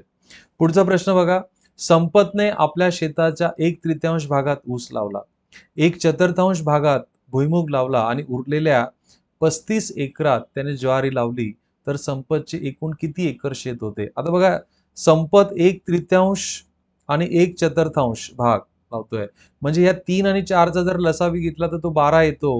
म्हणजे शेत जे पण संपतचं असेल ते 12च्या पटीत असेल, म्हणजे उत्तर 50 आणि 75 येणारच नाही. आता मी जर 60 उत्तर घेतलं बघा, जर त्याचं शेत 60 एकराचं असेल तर 60च्या 1/3, 60च्या 1/3 म्हणजे 20 एकरात त्याने ऊस लावला. नंतर भुईमूग लावलाय त्याने 1/4 म्हणजे 15 एकरामध्ये. सो 30 अधिक 15 हे किती झाले? 35. 35 मध्ये उरलेलं 25 जर आपण ऍड केलं तर बरोबर 60 होत आहे. म्हणजे तुमचं उत्तर पर्याय क्रमांक 2 असायला पाहिजे.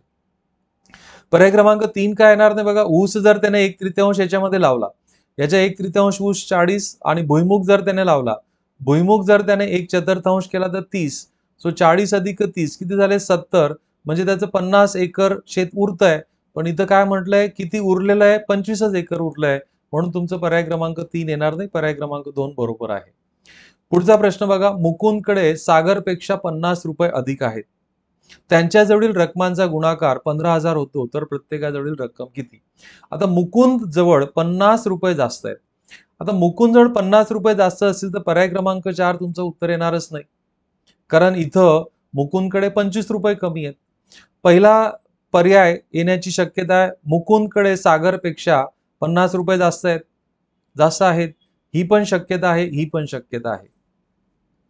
आता ही शक्यता का नाहीये बघा, 200च्या जास्त 50 इथे यायला पाहिजे होते, तर पर्याय क्रमांक 2 पण चालला जाईल, कारण की इथं मुकुंदकडे 50 रुपये कमी आहेत. आता पहिला पर्याय जर मी घेतला की 100 रुपये, 100 आणि हा 50, याच्याजवळ 100 रुपये आहेत आणि याच्याजवळ 50 रुपये आहेत. या दोघांचा जर गुणाकार केला तर तो गुणाकार किती येतोय? 5000 येतोय. म्हणजे माझं हे पण उत्तर नसेल तर तुमचं उत्तर पर्याय क्रमांक 3 येणार आहे. 150 आणि 100 यांचा गुणाकार करून बघा, तो 15,000 येतोय. शशीची उंची ॲनीच्या उंचीपेक्षा 19 सेंटीमीटरने जास्त आहे. ओके, शशीची उंची जास्त आहे म्हणजे बघा, शशीची उंची जास्त आहे. शशीची उंची ॲनीच्या उंचीपेक्षा 19 सेंटीमीटरने जास्त आहे, असं समीकरण लिहिता येईल आपल्याला. ॲनी व शशी यांच्यात उंचीतील फरक विली व शशी यांच्या उंचीतील फरकाहून 2 ने कमी आहे. शशी सर्वात उंच असून तिची उंची 174 आहे. मग आता याच्यावरून ॲनीची उंची निघून जाईल बघा. ॲनीची उंची काय होणार आहे? 174 वजा 19. 174 मधून 19 वजा केले तर तुम्हाला 153 मिळतील. सॉरी 155 मिळतील. 155 त्या ठिकाणी मिळणार आहे. ओके, तर आता आपल्याला काय विचारलंय? विलीची उंची विचारली. आता दुसरा जो विधान आहे बघा, शशी आणि ॲनी, ॲनी आणि शशी, ॲनी व शशी यांच्या उंचीतील फरक, यांच्यातील फरक, यांच्यातील फरक हा कसा आहे? हा विली व शशी यांच्या फरकातील, यांच्या फरकाहून कितीने कमी आहे? 2 ने कमी आहे. म्हणजे हा 2 ने जास्त आहे. 2 ने जास्त आहे. आता बघा, ॲनी आणि शशी यांच्या उंचीतील फरक तर 19 आहे ना. हा, आता विली आणि शशी यांच्या फरकातून, आता शशीची उंची आपल्याला माहिती आहे, तो सर्वात जास्त उंच आहे, 174 आहे. आपल्याला विलीची उंची माहिती नाहीये, अधिक 2. आता काय होईल बघा, विली इकडे येताना धन होऊन जाईल आणि हे 174 अधिक 2 176 झाले, वजा 19. ओके, तर तुम्ही ही वजाबाकी जर केली तर तुमचं उत्तर इथे 157 यायला पाहिजे, जो तुमचा पर्याय क्रमांक 2 आहे. तर आपल्याला जे विधानं दिलेत त्या विधानांना समीकरणाच्या स्वरूपात मांडा, तुम्हाला उत्तर मिळेल. पुढचा प्रश्न बघा, रंजनला वाढदिवसाच्या निमित्ताने 540 संत्री काही विद्यार्थ्यांमध्ये समान वाटायचे आहेत. जर 30 विद्यार्थी जास्त असले तर प्रत्येकाला 3 संत्री कमी मिळालेत तर विद्यार्थी संख्या निवडा, असं आपल्याला विचारलंय. आता बघा, जर समजा 100 विद्यार्थी जर आपण बघितलं तर रंजनला वाढदिवसासाठी 540 संत्री काही विद्यार्थ्यांमध्ये समान वाटायचे. तर 100 विद्यार्थी जर घेतले तर 540 ची समान विभागणी होणार नाही. म्हणून आपल्याला असा पर्याय निवडायचा आहे की जो 540 ला पूर्णपणे भागता येईल. मग 100 ने भाग जाणार नाही, 50 ने भाग जात नाही, 90 आणि 60 असणार आहे. पुन्हा अजून आपल्याला असा विचार करायचा आहे की या पर्यायांपैकी जो पर्याय आपण निवडलाय त्याच्यामध्ये 30 विद्यार्थी जास्त झाले, 30 मिळवले, तर तरी देखील त्याला त्या संख्येने 540 ला भाग जायला पाहिजे. आता 90 मध्ये जर मी 30 मिळवले तर 120 होतात. 540 ला 120 ने भाग जात नाही, म्हणून हा पण पर्याय गेला. तुमचं उत्तर काय येणार आहे? 60 येणार आहे. कारण 60 ला जर मी 30 ने वाढवला तर 90 होतात. तर 540 ला 60 ने पण भाग जातो. म्हणजे जर मूळ विद्यार्थी संख्या 60 असेल तर प्रत्येकाला 9 संत्री येतील. 9 संत्री येतील. आणि जर विद्यार्थी संख्या जर 30 ने वाढली, म्हणजे 60 ची विद्यार्थी संख्या 90 झाली, आता प्रत्येकाला 6 संत्री येत आहेत हा भागाकार केल्यावर. म्हणजे 3 ने संत्री कमी होत आहेत आणि आपल्याला प्रश्नामध्ये तेच दिलंय. म्हणजे तुमचं उत्तर पर्याय क्रमांक 4 येणार आहे. पर्यायांचा वापर जर तुम्ही केला तर तुम्ही खूप कम्फर्टेबल राहाल आणि लवकर उत्तर तुम्हाला मिळतील. पुढचा प्रश्न बघा, एका प्राणी संग्रहालयात सिंह आणि मोर यांची एकूण संख्या 50 आहे. आता सिंह म्हणजे काय? सिंहांना 4 पाय असतात. ओके, आणि एक डोकं असेल. यस, आणि मोराला 2 पाय असतात. पायांची एकूण संख्या 140 आहे. तर प्राणी संग्रहालयातील सिंहांची व मोरांची संख्या काढा. आता बघा, सिंहांची संख्या आणि जर असा पर्याय मी निवडणार आहे की ज्याच्यामध्ये दोघं संख्यांची टोटल 50 होते. दोघं संख्यांची टोटल सर्वांचीच 50 होते. सिंहांची संख्या जर मी 30 घेतली तर यांच्या पायांची संख्या 120 झाली आणि मोरांची संख्या जर 20 घेतली तर यांच्या पायांची संख्या 40. दोघांची बेरीज जर केली तर ती 160 होते. चालणार नाही, मला एकूण पायांची संख्या 140 दिलेली, हा गेला. सिंहांची संख्या जर 15 घेतली तर 15 चोक 60 अधिक मोरांची संख्या 35 घेतली तर 35 जुने 70, या दोघांची बेरीज 130 होते, पण पायांची संख्या मला 140 पाहिजे, म्हणजे हा पण गेला. 20 आणि 30 घेऊन बघा. 20 जर सिंहांची संख्या घेतली तर 20 चोक 80 अधिक 30 दुने 60 आणि ह्या दोघांची बेरीज 140 होते, म्हणजे सिंहांची संख्या 20 आणि मोरांची संख्या 30 असली पाहिजे. यस विद्यार्थी मित्रांनो, पर्यायांच्याच मदतीने तुम्ही करा. हाच प्रश्न वेगळ्या पद्धतीने आता कसा रिप्रेझेंट केलाय बघा. एका मॉल समोर काही मोटरसायकली म्हणजे 2 चाकं आणि काही 3 चाकी म्हणजे 3 चाकं असलेल्या रिक्षा उभ्या आहेत. चाकांची एकत्रित संख्या 65 असून हँडलची संख्या 45 आहे. आता ती मोटरसायकल असो का 3 चाकी असो, हँडलची संख्या एकच असणार आहे. म्हणजे आपल्याला 3 चाकींची संख्या आणि मोटरसायकलची संख्या यांची टोटल 25 व्हायला पाहिजे. पर्यायांकडे नजर मारली तर सर्वांचीच टोटल 25 होते. मागच्या सारखाच प्रश्न आहे, सेम प्रश्न आहे. व्हिडिओ पॉज करा आणि करण्याचा प्रयत्न करा. पहिला जर मी पर्याय घेतला तर मोटरसायकलीला 2 चाकं, याप्रमाणे 10 मोटरसायकलींचे 20 आणि यांचे 45. 20 अधिक 45 जर केले, 15 त्रिक 45, 65 होत आहेत. माझं उत्तर मिळून गेलं यावर. That's it. दुसरे पर्याय तुम्ही चेक करून बघा. मोटरसायकली जर 15 घेतले तर 15 दुने 30 आणि 3 चाकी 10 घेतल्या तर 10 त्रिक 30 पुन्हा 30 आणि 30 60 होत आहेत चाकांची संख्या, पण आपल्याला 65 अपेक्षित आहे. इथं 20 मोटरसायकली घेतल्या तर त्यांची चाकांची संख्या 50 40 होईल, 20 दुने 40 आणि हे 5 त्रिक 15, तर हे 55च होते, पण आपल्याला अपेक्षित आहे 65. इथं बघा 5 दुने 10 आणि 20 त्रिक 60, इथं 70 होते, तर फक्त 65 एकत्रित चाकांची संख्या आपल्याला पर्याय क्रमांक 1 वर मिळते, म्हणून तो बरोबर पर्याय. पुढचा प्रश्न बघा. एका कुटुंबामध्ये एका जोडप्याला एक मुलगा व एक मुलगी आहे. वडिलांचे वय मुलीच्या वयाच्या तिप्पट आहे. आता बघा, एक जोडपं आहे, त्याच्यामधले वडील आपण या ठिकाणी लिहून घेऊ. नंतर मुलगा पण आहे आणि मुलगी पण आहे. ओके, आणि पुढे आपल्याला जर विचारलं तर आईचा पण या ठिकाणी वयाचा संदर्भ आलेला आहे. आता काय म्हटलं बघा, वडिलांचे वय मुलीपेक्षा तिप्पट आहे, म्हणजे मुलीचं वय जर एक्स मानलं तर वडिलांचं वय 3x आहे. मुलाचे वय आईच्या वयाच्या निम्मे आहे, म्हणजे आई मुलाचं वय 2y घेतलं तर आईचं वय y होईल. या कुटुंबातील पत्नी तिच्या पतीपेक्षा 9 वर्षांनी लहान आहे आणि बहीण आपल्या भावापेक्षा 10 वर्षांनी लहान आहे, तर कुटुंबातील आईचे वय काय? आता एक एक पर्याय आपण निवडू. आईचं वय जर 40 वर्ष मी जर घेतलं, ओके, तर मुलाचं वय 20 वर्ष येणार आहे. ओके, या ठिकाणी थोडासा चूक अशी झाली आहे, इथं इथं 2y पाहिजे, इथं 2y पाहिजे.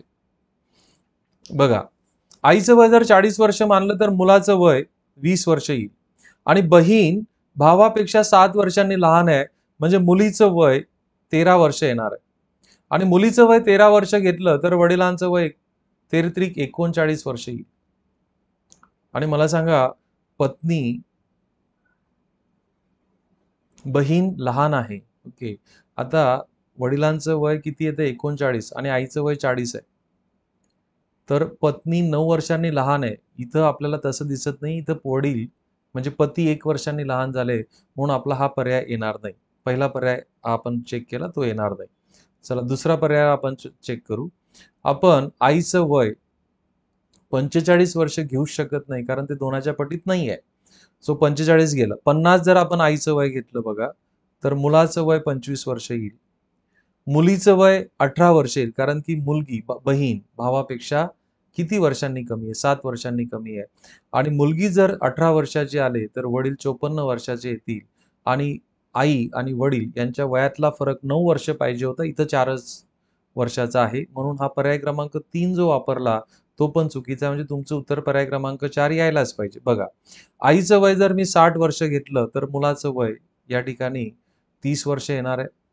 बहीण 23 वर्षाची येणार आहे आणि 23 त्रिक 69, वडील 69 वर्षाचे येतील, तर वडील 69 वर्षाचे, आई 60 वर्षाचे, यांच्यातला फरक बरोबर 9 वर्षांचा येतोय, म्हणून उत्तर आपलं पर्याय क्रमांक 4 असेल. तर पर्यायांच्या मदतीने पुन्हा तुम्हाला प्रश्न सॉल्व्ह करायला मी आग्रह धरेल. पुढचा प्रश्न बघा. प्रश्न लांबलचक आहे पण सुंदर आहे.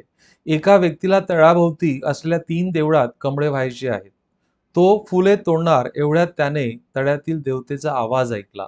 तिने फुले तोडण्याच्या 3 अटींची घोषणा केली. प्रत्येक देवळात जाण्यापूर्वी हातातील फुले तू तळ्यात धुतली पाहिजेत. लक्षात ठेव, तू जेव्हा तळ्यात फुले धुशील तेव्हा त्यांची संख्या दुप्पट होईल. एकही फूल वाया न घालवता तू प्रत्येक देवतेला समान संख्ये इतकी फुले घालायला हवीत. जेव्हा तू देवळाच्या शेवटच्या देवळातून बाहेर पडशील तेव्हा तुझ्या हातात एकही फूल शिल्लक राहता कामा नये. तुला एकदाच फुलं तोडता येतील.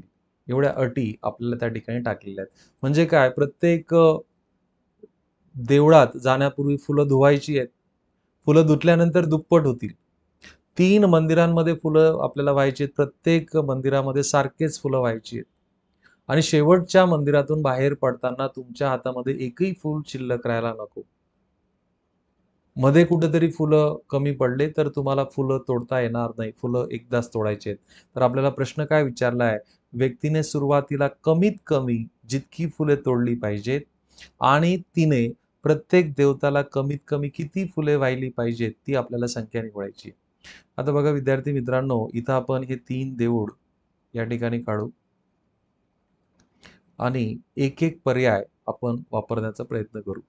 हे 3 देऊळ आपण या ठिकाणी काढले. या प्रत्येक देवळाच्या पुढे एक तळं आहे. एक तळं आहे.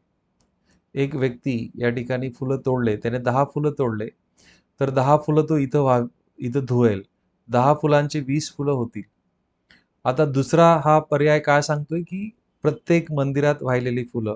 तर ह्या 20 मधले त्याने 10 फुलं इथं वाहिले. पहिल्या मंदिरातून बाहेर पडताना 10 फुलं त्याच्या हातात राहतील. दुसऱ्या मंदिरात जाण्यापुढे तो पुन्हा धुवेल. त्याची 20 फुलं झाले. 20 मधले इथं पण त्याला 10 फुलं व्हावे लागतील. कारण पहिल्या मंदिरात त्याने 10च फुलं वाहिलेत. बाहेर पडताना त्याच्याकडे 10 फुलं शिल्लक राहिले. पुन्हा तो ह्या तळ्यात धुवेल ते 20 होतील.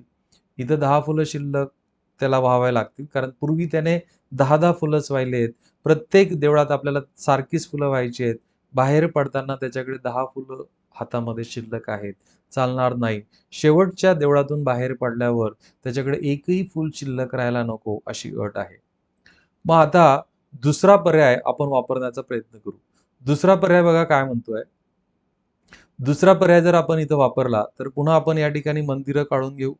3 मंदिरं आपल्याकडे आहेत आणि प्रत्येक मंदिराच्या बाहेर एक तळं आहे, ज्यामध्ये आपल्याला फुलं व्हायची आहेत. ओके. फुलं धुवायची आहेत. ज्यामुळे फुलं दुप्पट होणार आहेत. ओके. दुसरा पर्याय जर घेतला, त्या व्यक्तीने 7 फुलं तोडली. 7 फुलं तोडल्यानंतर धुतल्यावर ते 14 होतील. या मंदिरात तो 8 व्हावेल. कारण या पर्यायानुसार दुसरा संख्या ही 8 आहे. मग आता बघा 14 मधून 8 गेले तर तो 6 फुलं घेऊन बाहेर पडेल. 6 फुलं ह्या तळ्यात धुतल्यानंतर ते 12 होतील. याच्यामध्ये पण त्याला 8च फुलं व्हावे लागतील. कारण पहिल्या मंदिरात त्याने 8 फुलं वाहिली आहेत. आता 12 मधून 8 गेले तर दुसऱ्या मंदिरातून बाहेर पडताना त्याच्या हातात 4 फुलं असतील. 4 फुलं इथं त्याने धुतले तर 4चे 8 फुलं झाले. इथं पण त्याला 8 फुलं व्हावे लागणार आहेत. कारण पूर्वीच्या मंदिरात त्याने 8 फुलं वाहिली आहेत. त्याच्याकडे 8च होते. 8च्या 8 वाहून दिले. बाहेर पडताना त्याच्याकडे 0 फूल शिल्लक आहे. आपल्याला दिलेल्या अटी सर्व सिद्ध झाल्या पर्याय क्रमांक 2 वर. म्हणजे तुमचं उत्तर पर्याय क्रमांक 2 असायला पाहिजे. तर इतका सुंदर हा प्रश्न आहे विद्यार्थी मित्रांनो. जरी प्रश्न लांबलचक असला तरी तुम्ही जर संयम ठेवला, व्यवस्थित सर्व अटी वाचल्या तर हा प्रश्न येईल. पुढचा प्रश्न बघा. एका खेळात खेळाडूला एका पाळीत गुण मिळण्याच्या 3 संधी मिळतात.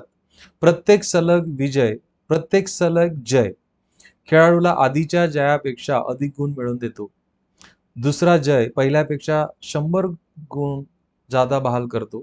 तिसरा जय दुसऱ्या जयाच्या दुप्पट गुण बहाल करतो. लस्सी नावाची एक व्यक्ती आहे. तिच्या पाळी दरम्यान सर्वाधिक गुण जिंकले आणि तिला 700 गुण मिळाले. तर पहिल्या जयासाठी तिला किती गुण बहाल झाले? आता जर आपण पर्यायांचा विचार केला तर मी नेहमी सांगतो, पर्यायांनी जर प्रश्न सॉल्व्ह करायचा पर्याय क्रमांक 4 पहिला वापरा.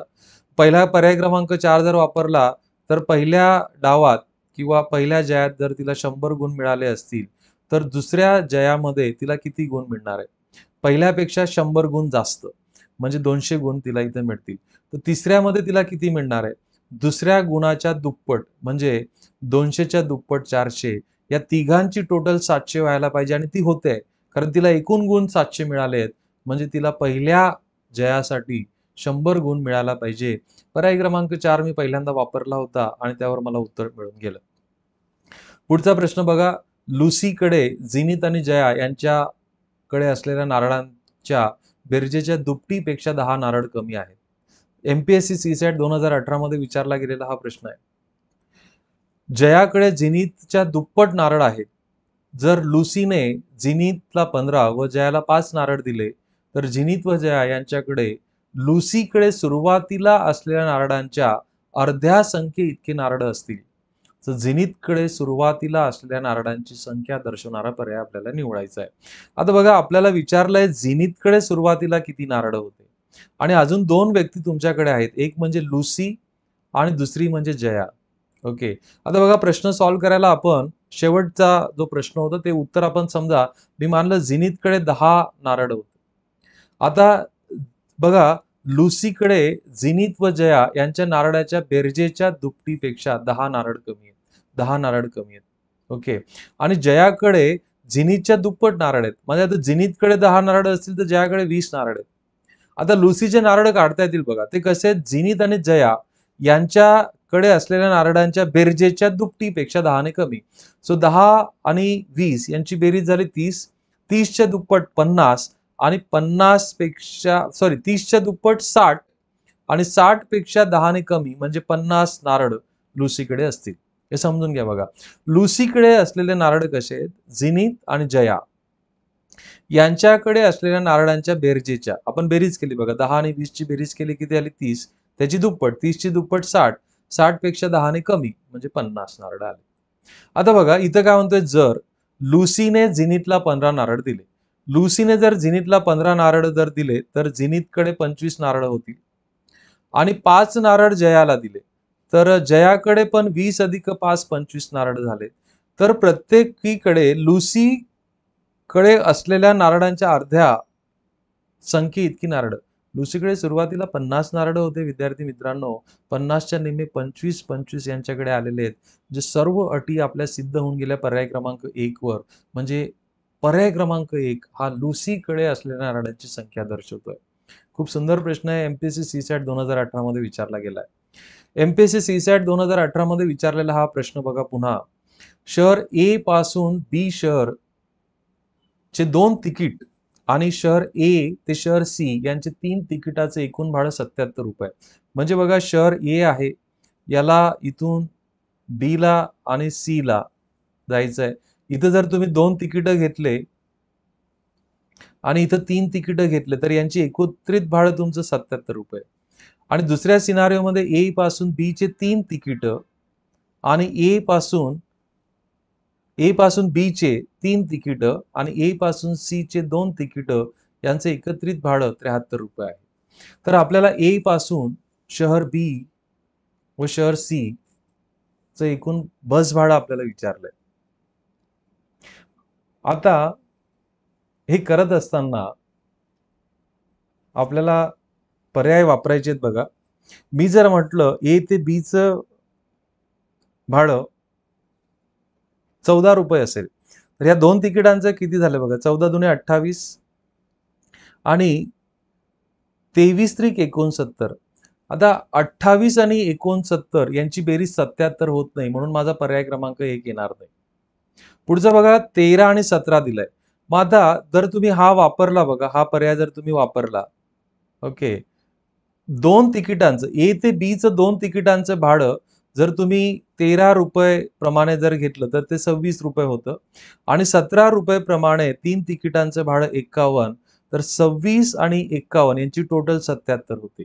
तर ही एक व्हेरीफाय झाली. आता इथं व्हेरीफाय करून बघू.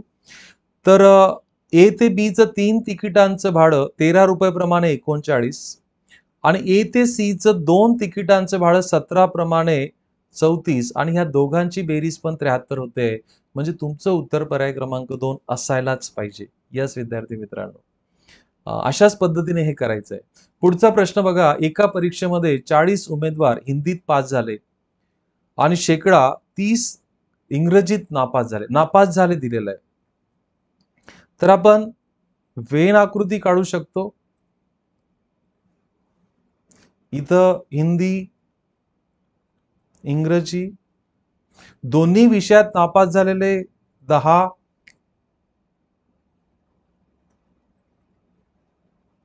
हिंदीत 40 आणि इंग्रजीत बघा 30 आहेत. तर इथं या वर्तुळातली टोटल 30 यायला पाहिजे, त्याच्यातले ऑलरेडी आपण 10 घेतले आहेत. म्हणजे इथं 20च उरायला पाहिजे आणि इथं 30 उरायला पाहिजे. तर इतके विद्यार्थी न त्या प्रकारे नापास होत आहेत. त्यांची जर टोटल जर तुम्ही केली विद्यार्थी मित्रांनो, ती 60 येणार आहे. 60% विद्यार्थी नापास होत आहेत आणि परीक्षेला एकूण बसलेले विद्यार्थी म्हणजे 100% विद्यार्थी. 100 मधून 60 वजा केले तर उरेल 40. 40% विद्यार्थी पास झालेत. म्हणून तुमचं उत्तर पर्याय क्रमांक 1 असेल. पुढचा प्रश्न त्याच प्रकारचा आहे. एका शासकीय विभागात 72 कर्मचारी आहेत. त्यापैकी निम्म्या महिला आहेत. आता बघा 72 कर्मचारी असतील तर त्यातल्या निम्म्या महिला म्हणजे महिलांची संख्या 36 असेल आणि पुरुषांची संख्या पण 36 असणार आहे. आता उरलेल्या 1/3 अविवाहित आहेत. ओके. आता उरलेल्या निम्म्या महिला म्हणजे 36 महिला आहेत आणि निम्मे म्हणजे 36 उरले, त्याचे 1/3 अविवाहित. सो अविवाहितांची संख्या झाली 12. 36च्या 1/3 12. तर विवाहित पुरुषांची संख्या किती? ओके. विवाहित पुरुषांची संख्या आपल्याला विचारली आहे. बघा 72 कर्मचाऱ्यांमधून निम्म्या महिला आहेत आणि उरलेल्यांच्या 1/3 अविवाहित आहेत. ओके. सो 12 हे अविवाहित असणार आहेत. तर आपल्याला पुरुषांची संख्या, विवाहित पुरुषांची संख्या विचारली आहे. विवाहित पुरुषांची संख्या आता बघा 12 ह्या अविवाहित असतील. लक्षात घ्या. निम्म्या महिला आणि उरलेल्या अविवाहित म्हणजे पुरुषांमध्ये 12 पुरुष हे अविवाहित आहेत. याचाच अर्थ 24 पुरुष हे विवाहित यायला पाहिजे. पर्याय क्रमांक 4 असेल. निम्मे महिला गेल्यानंतर उरलेले काय उरलेत? उरलेले पुरुषच आहेत ना आणि पुरुषांमधले 1/3 अविवाहित आहेत. म्हणजेच उरलेले पुरुष हे विवाहित असतील म्हणून उत्तर 24 येणार आहे. गुंतागुंतीचा आहे, मुद्दाम आपल्याला घुमवून त्या ठिकाणी प्रश्न विचारलेला आहे. पुढचा प्रश्न बघा. राक्षसाचा वध करण्यासाठी निघालेल्या धनुर्धराने स्वतःच्या धनुष्यावर एका वर्ग संख्या इतक्या बाणांची स्थापना केली आहे. बघा धनुष्यावर त्याने किती बाण घेतलेत? एका वर्ग संख्ये एवढे बाण घेतलेत आणि आपल्याला प्रश्न विचारला बघा शेवटी धनुर्धराने किती बाण धनुष्यावर स्थापन केले होते? पर्याय जर बघितले तर सर्व पर्याय पूर्ण वर्ग संख्या एवढे आहेत. यातील निम्म्या बाणांनी राक्षसाचे पायदळ नष्ट केले. सर्व बाणांच्या वर्गमुळाच्या चौपट बाणांनी राक्षसांचं सामान्य रक्षक ठार केले. प्रमुख रक्षकांच्या मारण्यासाठी 6 बाण कामी आले. रक्षकांना मारण्यासाठी राक्षसाच्या वाहनाचा 6 बाण कामी आले, हे महत्वाचं आहे. राक्षसाच्या वाहनाचा व ध्वजाचा शस्त्राचा नाश करण्यासाठी प्रत्येकी 1 बाण वापरला. प्रत्येकी 1 बाण म्हणजे बघा राक्षसाच्या वाहनासाठी 1 बाण, ध्वजासाठी 1 बाण, शस्त्रासाठी 1 बाण म्हणजे टोटल इथं 3 बाण झाले. 6 बाण त्याने रक्षकांना मारण्यासाठी केले, प्रमुख रक्षकांना मारण्यासाठी. अखेर उरलेला 1 बाण त्याच्याने त्याने राक्षसाचं शिर उडवलंय म्हणजे 1 बाण इथं त्याने वापरलाय. म्हणजे बघा 6 आणि 3 9 आणि 1 10 बाण इथं त्याने वापरलेले आहेत. ओके. आता बघा आपण प्रश्न जर व्यवस्थित जर वर्कआउट करण्याचा प्रयत्न केला तर यातील निम्म्या बाणांनी त्याने राक्षसाचे पायदळ नष्ट केले. म्हणजे 121चं निम्म तर निम्म म्हणजे अर्धा तर भेटत नाही. म्हणून आपल्याला जी पण बाणांची संख्या येणार आहे ती पूर्ण वर्ग संख्या असेल, पुन्हा ती समसंख्या असेल. म्हणजे 120 तर 121 तर तुमचा गेला. आता बघा 64च्या निम्मे जर तुम्ही घेतलं तर 32 बाण त्याने पायदळ उडवण्यासाठी किंवा पायदळ नष्ट करण्यासाठी त्याने वापरलं. आता सर्व बाणांच्या वर्गमुळाच्या म्हणजे 64चं वर्गमूळ किती झालं? 8. 8च्या चौपट म्हणजे किती? 32. याच्याने सामान्य रक्षक ठार केले. आता हे 32 अधिक 32 64 होऊन गेले ना, अजून आपल्याला 10 बाण उरायला पाहिजेत. कारण त्या 10 बाणांमध्ये 6 बाणांनी त्याने प्रमुख रक्षकांना मारलंय, 3 बाण वाहन, ध्वज आणि शस्त्राचा नष्ट केलाय आणि 1 बाण राक्षसाचं शिर उडवण्यासाठी गेला, म्हणून हा पण पर्याय गेला. आता हा जर पर्याय आपण घेतला बघा, 256 मधले निम्मे बाण म्हणजे 128 बाण त्याने वापरले पायदळ नष्ट करण्यासाठी. आता या 256चं वर्गमूळ घेतलं तर ते किती येतं? 16. 16च्या चौपट, 16 चौक 64 त्याने सामान्य रक्षक ठार केले, सामान्य रक्षक. मग बघा, आता त्याच्याकडे 64च उरलेले आहेत. 128 पायदळसाठी, सामान्य रक्षकांसाठी 64. पण आता हे दोघं बाण संपल्यानंतर आपल्याकडे 10च बाण उरायला पाहिजे होते, पण आपल्याकडे 64 बाण उरले, म्हणजे हा पण पर्याय येत नाही. आता पुढचा बघा, हा करू आपण. पायदळासाठी तो किती वापरेल? निम्मे म्हणजे किती? 50 वापरलं. आता याचं वर्गमूळ 10, 10च्या चौपट किती झाले? 40. म्हणजे त्याच्यासाठी सामान्य रक्षक 40 वापरले. 50 अधिक 40 किती? 90 बाण खर्च झाले. किती उरले? 10. आणि 10च उरायला पाहिजे होते आपले, आणि ते आपल्याला मिळालंय उत्तर पर्याय क्रमांक 4 नुसार. पुन्हा जर मी पर्याय क्रमांक 4 ने सुरुवात केली असती तर मला लवकर उत्तर मिळालं असतं, साध्या साध्या चुका आपल्या झाल्या नसत्या. तर म्हणून अप्रोच समजून घेण्याचा प्रयत्न करा विद्यार्थी मित्रांनो. पुढचा प्रश्न बघा, एक मनुष्य त्याच्या पत्नीपेक्षा तिपटीने काम करतो, तिपटीने काम करतो. त्याची पत्नी मुलीपेक्षा दुपटीने काम करते. जर त्यांना मिळालेले काम पूर्ण करण्याचा मोबदला 1800 रुपये असेल, तर अनुक्रमे त्याचा, पत्नीचा व मुलीचा मोबदला यांचा हिस्सा तुम्हाला निवडायचा आहे. आता बघा, आपण असा पर्याय निवडणार आहे की ज्याच्यामध्ये सर्वांची टोटल 800 व्हायला पाहिजे. तर सर्वांचीच टोटल 800 होते. पुन्हा आता बघा, कार्यक्षमतेमध्ये मनुष्य हा किती पट आहे? पत्नीच्या किती पट आहे? तिप्पट आहे. आणि मुलगी, पत्नी ही मुलीच्या दुपटीमध्ये आहे. म्हणजे बघा, मुली जर एक्स पार्ट जर भेटत असेल तर पत्नीला 2x भेटणार आहे आणि पतीला मग 6x भेटणार आहे. म्हणजे यांचं गुणोत्तर हे असं असेल, त्यांना मिळालेला मोबदला 6:2:1 असेल, 6:2:1 असेल. ओके, लक्षात घ्या गुणोत्तर, कारण की मोबदला हा क्षमतेच्या गुणोत्तरात होतो. तर हे गुणोत्तर मला फक्त पर्याय क्रमांक 4 वर भेटते. बघा, पहिली संख्या आहे तिसरी संख्येच्या 6 पट पाहिजे आणि दुसरी संख्या तिसऱ्या संख्येच्या दुप्पट पाहिजे. पर्याय क्रमांक 4 वरून मला उत्तर मिळून जातंय. ओके, तर अशा पद्धतीने विद्यार्थी मित्रांनो, अरिथमेटिक रिझनिंग हा टॉपिक आपला कंप्लीट झालाय. बऱ्यापैकी गणिताची जोड आणि गणिताचे सूत्र आपण इथं वापरले. गुणोत्तर, प्रमाण, वयवारी, सरासरी या सर्व टॉपिक्सचा जवळपास रिव्हिजन आपल्याला झाल्यासारखा फील झाला असेल. आय होप की तुम्हाला हे सेशन आवडलं असेल. Thank you very much. Bye bye. Happy learning.